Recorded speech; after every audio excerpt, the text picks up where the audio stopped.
नमस्कार, लक्ष्मी नारायण ज्योतिष केंद्र में आप सभी का स्वागत है। पंडित टी.पी. शुक्ला आज फिर उपस्थित हुआ हूं एक जन्म पत्रिका के साथ में। ये एक बच्चे की जन्म पत्रिका है जिसका डेट ऑफ बर्थ 19 अक्टूबर 1990, समय 5:20 सुबह का, कैंटल, वेस्ट बंगाल, CENTAL जिला है ये। इसके प्रश्न, इसकी पिछली जीवन के बारे में कुछ चर्चा करेंगे। कभी कभी ऐसा लगता है कि हमें बहुत कष्ट मिल रहा है, मैं बहुत पीड़ित हूँ, मैंने अपने जीवन में बहुत कष्ट उठाए। ये सभी का प्रश्न होगा, भले वो व्यक्ति जो है अच्छे परिवार में पैदा हो या रईस परिवार में पैदा हो या फिर कह लिए नॉमिनल परिवार में पैदा हो।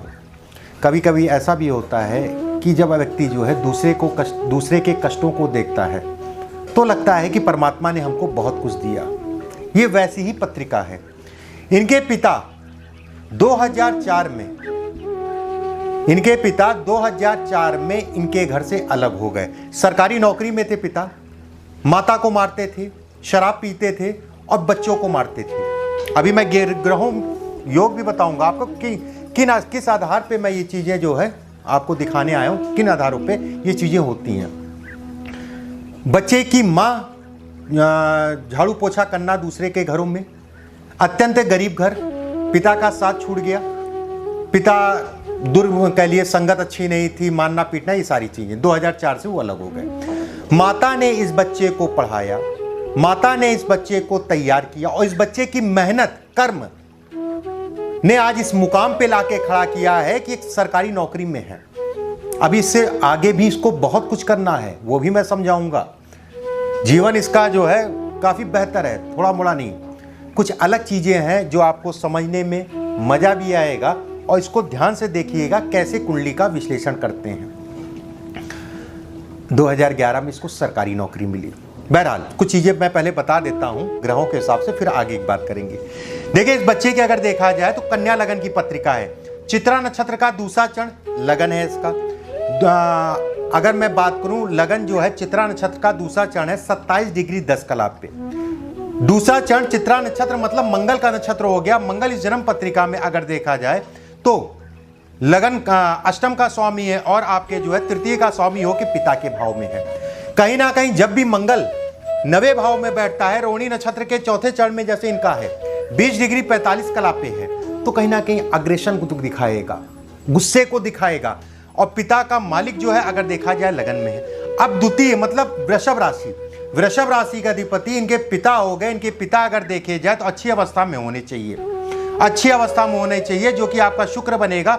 शुक्र चित्रा नक्षत्र के दूसरे चरण में है। ऐसे में कहा जाएगा बच्चा एक संपन्न परिवार में पैदा होगा, बच्चा एक संपन्न परिवार में पैदा होगा। उसके बाद जो है बच्चे का जीवन अच्छा नहीं होगा, निराशा, निर्धनता और पिता से अलगाव उसका कारण है।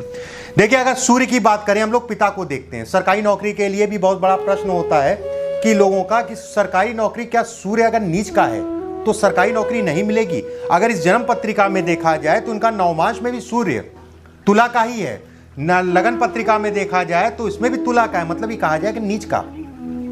सूर्य पिता का कारक है, पिता भाव से सूर्य पिता का कारक है, कुटुंब भाव में बैठा है। और अष्टम जो है, अगर सूर्य से अष्टम में देखा जाए मंगल है, ठीक है, मतलब ये कहा जाएगा पिता का स्वामी से अष्टम भाव में मंगल का होना बिल्कुल पिता के सुखों में को नहीं दिखाता है। जब ये पत्रिका आई तो मेरा पहला ही प्रश्न था, बेटा पिता का सुख नहीं मिला, पिता ऐबी थे, उसका बड़ा स्पष्ट है। सूर्य की स्थिति मैंने देखी जब चित्रा नक्षत्र का चौथा चरण देखा। चित्रा नक्षत्र मंगल का नक्षत्र कहलाएगा और मंगल 2 ऐसे भावों का स्वामी होके पिता के भाव में बैठा है, जो कि कहीं ना कहीं पिता से दुखों को दिखाता है। सूर्य से अष्टम में होना पिता से सुखों में कमी को दिखाता है, पिता का अच्छी अवस्था में होना शुक्र के कारण। अब दूसरा प्रश्न इसका जो है, माता ने इसको पढ़ाया लिखाया, मोटिवेट किया। माता दूसरे के घर में जो है काम करती और बच्चों को पढ़ाती।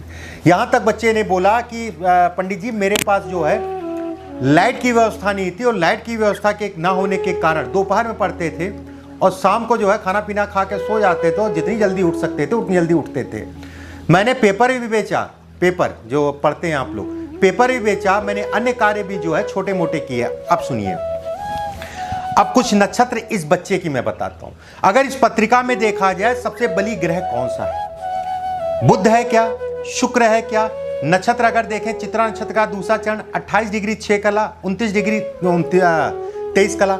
अब ये ग्रह तो सब मृत हो गए, ये ग्रह सब मृत हो गए। 29 डिग्री पे लगन है, 28 डिग्री पे लगन है। उसके बाद शनि की अवस्था देखी जाए तो ये कहा जाएगा 25 डिग्री पे शनि है, ये भी कहीं ना कहीं वृद्ध अवस्था में चला गया, तो व्यक्ति का जीवन खराब हो गया। एक नई थ्योरी आपको जगह जगह पे सुनने की मिलती होगी, वृद्ध मृत। देखिए ये कैलकुलेशन बड़ा अलग है कैलकुलेशन, इसको ऐसे मत देखा करिए। जो आपका शरीर है, ठीक है, जो आपका शरीर है, शरीर मतलब हो गया लगन, और जो आपका दिमाग है वो लग्नेश। अगर शरीर के पास ग्रह आ रहे हैं, अगर इनका देखा जाए 27 डिग्री 10 कला पे जो है इनका लगन है, अगर मैं शनि की स्थिति देखूं तो 25 कला पे कहीं ना कहीं शनि मजबूत है। वृद्ध मत छोड़िए, वो सब थ्योरी जो है गुमराह करने की थ्योरी है, वो यहां पर ली जाती है। अगर शनि जो है 0 डिग्री पे है, शनि आपका जो है 5 डिग्री पे है, तब ये कहा जाएगा बाल अवस्था में, या मान लीजिए 28 डिग्री पे आपका शुक्र है, शुक्र 28 डिग्री पे परम उच्च हो जाता है। अगर कहा जाए 28 डिग्री पे शुक्र है, 27 डिग्री पे लगन है, तो ऐसे में कहा जाएगा व्यक्ति का शुक्र बड़ा बली है, बुध बड़ा बली है। अगर इस ग्रहों की स्थितियां देखी जाए जन्म पत्रिका में, जो व्यक्ति को बढ़ाएगी, देखिए शनि इनकी जन्म पत्रिका में छठे का स्वामी और सप्तम का स्वामी, मतलब शिक्षा भाव का स्वामी होके जो है, छठे भाव का स्वामी होके चतुर्थ भाव में, चतुर्थ भाव में शनि अच्छे परिणाम नहीं देता है, उसमें किसी प्रकार का संदेह नहीं है। घर परिवार के प्रति पीड़ा मिलती ही मिलती है, घर परिवार का उतना सहयोग नहीं मिल पाता है जो इनके पिता के साथ हुआ। शनि इस पत्रिका में पूर्णतः अकारक कहलाएंगे, वो कारक कहलाएंगे, और कहा जाएगा सबसे बली ग्रह जो है शनि है। उसका कारण है शनि की तीसरी दृष्टि अगर देखा जाए छठे भाव पे, शनि की शुभ दृष्टि कहा जाएगा, क्योंकि शिक्षा भाव का भी स्वामी है। ऐसे में कहा जाएगा व्यक्ति अब पढ़ाई करेगा, अपने दम पे पढ़ाई करेगा। देवगुरु बृहस्पति की सप्तम दृष्टि ये दिखाती है व्यक्ति को आगे बढ़ाना। जब भी गुरु शनि के राशि में बैठे तो उनको जो है स्थान हानि करोत के हिसाब से, मतलब स्थान का हानि करेंगे। जब भी गुरु शनि के राशि में बैठे, मकर या कुंभ में, जब शनि जो है गुरु की राशि में बैठे तो उस स्थान को पूर्णतः बढ़ाएंगे। और अगर सामान्यतः कहा जाता है कि शनि जहां पर बैठते हैं उसको बढ़ाते हैं, लेकिन अगर गुरु की राशि में शनि बैठते हैं तो उस भाव से संबंधित फलों में कई गुना जो है बढ़ोतरी कर देते हैं। अब समझिए, देखिए शनि की सप्तम दृष्टि अगर देखा जाए व्यवसाय को देखेंगे, व्यवसाय में मिथुन राशि है जो कि शनि की मित्र की राशि है और लगन का मालिक भी है। ऐसे में कहा जाएगा बच्चा छोटा मोटा नहीं काम करेगा, काम ऐसा करेगा जो कईयों करोड़ों में होगा। मैं 1,50,000 वाली बात यहाँ नहीं कर रहा हूँ, मैं भले इनकी मदर ने या इनकी माता ने कई घरों में काम किया, इस बच्चे के अंतर्गत जो है कई लोग काम करेंगे। उसकी सीमा जो है 100-200 भी हो सकती है, उसकी सीमा 1000 भी हो सकती है। उसका कारण है केवल इस आधार पे अगर आप कहेंगे बुध और शुक्र जो है इनका लगन में बैठा है, और बुध जो शुक्र इनका अगर देखा जाए तो ये कहा जाएगा भाग्य का मालिक होकर लगन में बैठना, धन भाव का मालिक होकर लगन में बैठना एक अच्छा संयोग है। भाग्य को बढ़ाता है, धन को बढ़ाता है, व्यक्ति को फेमस करता है, व्यक्ति को एक पहचान देता है, औरों से अलग करता है। लेकिन इस कुंडली में सबसे बली ग्रह अगर देखा जाए तो इनका बनेगा शनि।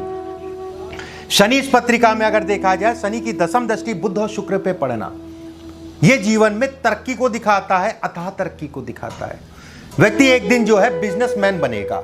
कुछ मैं एक दो चीजें और बता देता हूं। जैसे राहु में जब पिता का अलगाव हुआ, पिता जब गए, 2004 में राहु में शुक्र की अंतर्दशा चल रही थी। उस समय पे अगर देखा जाए, राहु आपकी जन्म पत्रिका में पंचम भाव में के स्वामी है, शुक्र आपकी जन्म पत्रिका में कुटुंब के मालिक और पिता के मालिक होकर लगन में बैठे हैं। जब भी राहु भाव स्वामी पे दृष्टि डाले, भाव स्वामी पे दृष्टि डाले, मतलब राहु की पंचम दृष्टि अगर भाव पे पड़े और भाव स्वामी उसके अंतर्गत आए, तो उससे संबंधित चीजों में ये व्यवधान डालेगा। अगर यहीं पे राहु की जगह शनि होते, मान लीजिए इस भाव का स्वामी शनि होता राहु की जगह, तो उस भाव से संबंधित चीजों में कमी नहीं करता, इनके भाग्य में कमी कर देता। यह होता है पापी ग्रहों का प्रभाव। मतलब पापी ग्रह पे जब राहु की दृष्टि पड़ती है तो भाव से संबंधित चीजों का नाश नहीं करते हैं, ठीक है, इनके भाग्य में कमी कर देते। मतलब भाव से संबंधित पूजा पाठ नहीं करने देता। अगर शनि यहां होता, पिता से सुखों में जो है तलखी जरूर होती, थोड़ा सा दूरी बनता, बनती। विवाह के बाद बच्चा जो है ऐसे में कहा जाता कि अलग रहेगा, ठीक है। अगर यहाँ पर शनि की राशि होती और शनि यहाँ पर होता तो, या शनि यहाँ पर होते, यहाँ शुक्र की राशि है, शुक्र जो है एक शुभग्रह है, तो भाव से संबंधित नाश करेंगे, पिता का हरण करेंगे। पिता इनके अगर देखा जाए द्वितीय के मालिक होके लगन में बैठे हैं। उस समय शनिदेव का गोचर इनके मिथुन राशि में चल रहा था और देवगुरु बृहस्पति का गोचर अगर देखा जाए तो उस समय द्वादश में चल रहा था। शनि दसम भाव में बैठ के, गोचर के शनि सप्तम दृष्टि से अपने आप को देखा इन्होंने। ये भी घर परिवार का है, घर के सुखों को दिखाता है ये। ऐसे में कहा जाएगा उस समय शनि इतना बली हो रखा था, इतना इसके अंदर इतनी ऊर्जा शनि की थी, कारण उसका जो है शनि यहाँ बैठ के तीसरी दृष्टि से जो है वाद विवाद को दिखाता है, घर से दूर जाने को दिखाता है। सप्तम दृष्टि से अगर देखा जाए तो ये घर परिवार को दिखाता है और दसम दृष्टि से अगर देखा जाए तो सप्तम भाव को। ऐसे में कहा जाएगा वो गोचर की स्थिति, वो दशा की स्थिति, घर परिवार से दूरी को। अब बिजनेस में सफलता, शनि की सप्तम दृष्टि अगर देखा जाए दसम भाव पे पड़ेगी। शनि की अगर सप्तम दृष्टि अगर देखा जाए दसम भाव पे पड़ेगी और शनि की अगर देखा जाए दसम दृष्टि आपके जो है बुध और शुक्र पे पड़ेगी। एक महाराजयोग, इससे बड़ा राजयोग जो है लगभग जो बड़े राजयोगों में आता है, इससे बड़ा राजयोग कम ही होते हैं। शनि की तीसरी दृष्टि इसके कॉन्फिडेंस को बढ़ाएगी, ऊर्जा देगी। जिस व्यक्ति के सामने जाएगा उस व्यक्ति को अपनी बातों को पूरी तरीके से बोल सकता है, समझ सकता है। ऐसे लोगों को कम समय में ज्यादा चीजें मिल जाती हैं। अब बात आती है कि होगा कब, किस अवस्था में, किस समय पे ये स्थितियां बनेंगी। देखिए अगर बात करें 2011 में, जैसे शनि उस समय पे इनका जो है नौकरी लगी, क्यों लगी ये भी मैं बता देता हूँ। 2011 में गुरु में शनि की अंतर्दशा थी। शनि अगर कहा जाए नौकरी इत्यादि चीजों को दिखाते हैं, शनि नौकरी को दिखाते हैं। गुरु अगर देखा जाए इनके लाभ भाव में, गुरु इनका अगर देखा जाए तो ये कहा जाए कि सप्तम का मालिक है। सप्तम का मालिक, लाभ का मालिक होके लाभ भाव में स्वाग्रही होके केतु के साथ बैठना। केतु और गुरु की युति वैवाहिक जीवन में तनाव को जरूर दिखाती है, लेकिन धन के लिए सदैव मैं कहता हूं, हरदम कहता हूं, अच्छा है। आपको देश दुनिया से थोड़ा सा अलग रहने की क्षमता देती है। ऐसे लोग धार्मिक होते हैं और बुढ़ापे में ज्यादातर जो है देखा जाता है कहीं ना कहीं धर्म कर्म से संबंधित चीजों में चले जाते हैं। अगर गुरु और केतु का संबंध द्वादश भाव से, गुरु और केतु का संबंध आपके छठे भाव से, गुरु और केतु का संबंध आपके तृतीय भाव से, गुरु और केतु का संबंध आपके नवे भाव से बनता है, तो ऐसे लोग अच्छे होते हैं, दिल के साफ होते हैं। अगर इस जन्म पत्रिका के हिसाब से देखा जाए तो धन भाव का स्वामी, भाग्य का स्वामी हो कि लगन में बैठना। बुध इस पत्रिका में ये मत देखिए कि मृत अवस्था, बुध इस पत्रिका में पूर्ण रूप से बली अवस्था में बैठा है। अगर ये कहा जाए वर्गोत्तमी बुध, वर्गोत्तमी बुध कहलाएगा, कारण उसका जो है कन्या राशि में यहाँ पर भी है और नवमांश में भी कन्या राशि में है। शनि की दृष्टि पड़ने का मतलब ये हो गया इस बुध शुक्र को अति बल मिल गया, अति बल। और शनि की दसम दृष्टि इसको सरकारी नौकरी तक ही नहीं सीमित रखेगी। अब ये व्यवसाय कब व्यवसाय में बढ़ेगा या जीवन में वो टर्निंग पॉइंट कब आएगा जिस समय पे इसको विशेष धन का लाभ मिलेगा। देखिए वो समय रहेगा गुरु में राहु की अंतर्दशा, गुरु में राहु की अंतर्दशा का समय रहेगा। उस समय पे अगर देखा जाए देवगुरु बृहस्पति एकादश भाव में रहेंगे, राहु अगर देखा जाए तो पंचम भाव में रहेंगे। दोनों का एक संबंध बन रहा है। सप्तम दृष्टि से देवगुरु बृहस्पति इनके राहु को देख रहे हैं और राहु की पंचम दृष्टि अगर देखा जाए भाग्य पड़ेगी। देवगुरु बृहस्पति अगर पंचम दृष्टि देखा जाए तो इसके तृतीय भाव पे पड़ेगी। वो समय स्थान के परिवर्तन का होगा, वो समय इसके जीवन का सबसे गोल्डन पीरियड होगा, सबसे 3 साल का पीरियड होगा। बहुत बार आपने सुना होगा और मेरे मुंह से भी सुना होगा, कुछ रेखाओं के माध्यम से, कुछ योगों के माध्यम से व्यक्ति जमीन से आसमान या कह लिए आपका जो है कहा जाता नहीं अर्श से फर्श या फर्श से अर्श, फर्श से अर्श पे पहुंचाने का समय रहेगा। अगर उस समय शनि का गोचर देखा जाए तो उस समय शनि का गोचर मकर राशि में चल रहा होगा। मकर राशि राहु के ऊपर गोचर रहेगा, राहु के ऊपर गोचर रहेगा। शनि की पंचम दृष्टि मंगल पे पड़ेगी, सप्तम दृष्टि गुरु पे पड़ेगी और नवम दृष्टि इनके जो है लगन पे पड़ेगी। मान सम्मान प्रतिष्ठा धन, एक कहते नहीं है कि कभी कभी ऐसा लगता है कि चारों तरफ से सब कुछ अच्छा हो रहा है, सारी चीजें अच्छी हो रही है, धन भी आ रहा, खूब धन आ रहा है। ऐसे लोगों को पार्टनरशिप में खूब काम करना चाहिए और पार्टनरशिप में लाभ मिलता है। पार्टनरशिप में ऐसे लोगों को लाभ मिलता है दशा और समय के अनुरूप। अगर ये कहा जाए अभी का समय भी खराब नहीं है, लेकिन वो एक समय होगा 2023, 24, 25 का, इस बच्चे के लिए गोल्डन टाइम रहेगा। ये बच्चा जो है जीवन में खूब तरक्की करेगा उस समय, और एक बड़ा व्यवसाय जीवन में बनेगा। छोटा मोटे की बात नहीं, बड़ा व्यवसाय जीवन में बनेगा। ये एक ऐसा संबंध है सबके जन्म पत्रिकाओं में नहीं दिखता है। सूर्य को छोड़ दीजिए, सूर्य जिस राशि में बैठा है, तुला राशि में बैठा है, जिसका अधिपति शुक्र बनेगा, शुक्र लगन में बैठा, अपने आप में नीच भंग हो गया। लेकिन ये सूर्य अपना नीच भंग इसने किया, भाव से संबंधित चीजों में नीच भंग किया, लेकिन अपनी मूल स्वभाव नहीं छोड़ पाएगा। नीच भंग का बिल्कुल भी ऐसा मतलब नहीं होता है जैसे लोग बना रखे हैं कि मान लीजिए यहां पर जो है 8 नंबर लिखा है, इसमें चंद्रमा जो है नीच का है, तो चंद्रमा नीच का है, अपना स्वभाव नहीं छोड़ेगा, लेकिन भाव से संबंधित चीजों में फायदा देगा अगर नीच भंग है तो। अगर यहां पर मंगल ही बैठा हुआ चंद्रमा के साथ है तो कहीं ना कहीं इसका नीच भंग हो गया। चंद्रमा अपना स्वभाव नहीं छोड़ेगा, मंगल जो है उसको बल देगा, नीच भंग कराएगा। भाव से संबंधित चंद्रमा अपने भाव को मजबूत करेगा, जहां बैठा है उस भाव से संबंधित चीजों में पीड़ा देगा। अगर शुभ ग्रह है तो कार्यों में व्यवधान देंगे, शुभ ग्रह है तो घर परिवार या पारिवारिक सुखों में व्यवधान देंगे अगर नीच भंग है तो, ठीक है। अगर पापी ग्रह है तो कार्यों में व्यवधान देंगे और घर परिवार का सुख देंगे। अगर वो नीच है और उसका नीच भंग हो रहा है, निष्ठा कहां करेंगे इसकी मैंने डिफिनेशन बताई आपको। जन्म पत्रिका बहुत अच्छा है, मुझे आशा है कि काफ़ी चीज़ें आपने इससे देखी होंगी, सीखी होंगी, समझने का मौका मिला होगा। ये राहु खराब नहीं है, ये राहु मंगल को पकड़ने के कारण पिता से तनाव दिया, पिता के सुखों में कमी किया। अगर देखा जाए राहु सूर्य से मंगल जो है अष्टम में है, ये पिता के सुखों में कमी दिया। अमावस्या का जन्म है, चंद्रमा और सूर्य एक साथ हैं, प्रतिष्ठा मिलेगी, परेशान ना हो। प्रतिष्ठा देने के लिए ये पर्याप्त है, सूर्य और शुक्र पर्याप्त है। गुरु अगर देखा जाए इस जन्म पत्रिका में लाभ भाव में केतु के साथ, ये विशेष राजयोग। शुक्र केतु की युति भी धनदायक होती है, शुक्र केतु की युति भी धनदायक होती है। इस तरीके से कुछ बिंदु मैंने आपको बताया जो महत्वपूर्ण बिंदु हैं। हो सकता है कुछ थोड़ा मोड़ा छूट भी गया हो, क्योंकि सामने सामने ही मैं बताता हूँ, और बाकी आप चीज़ें समझे होंगे कि जीवन में निराश व्यक्ति को नहीं होना चाहिए, लगे रहना चाहिए। परमात्मा सबको मौका देता है, आपको भी देगा, और इसको भी दिया, मुझे भी दिया, सभी को मौका देता है। उस मौके को हम कितना पकड़ पाते हैं ये बड़ी बात है।